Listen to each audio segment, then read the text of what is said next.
Coincidence. Hard to believe. But Walter Slinopoulos believes something other than dumb luck caused a disturbing number to keep appearing, 666. He says he got it when he reported for work at Context several years ago on his work ID. Then it happened again, and now a third time. He go Monday, supervisor gave to everybody these forms, and he gave me, and I just,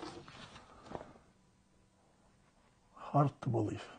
Hard to believe, you know. And 666 again on Walter's W-2. no, it's the same computer, it's different computers, it's different system, it's different specialists working on this computer, or it's another system analyst working. I don't know.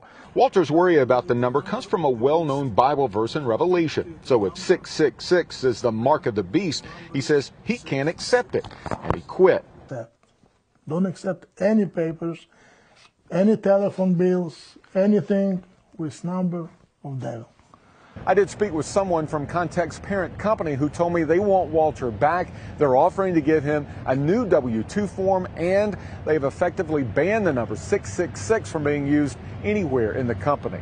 In Clarksville, I'm Jamie Tucker, Nashville's News 2.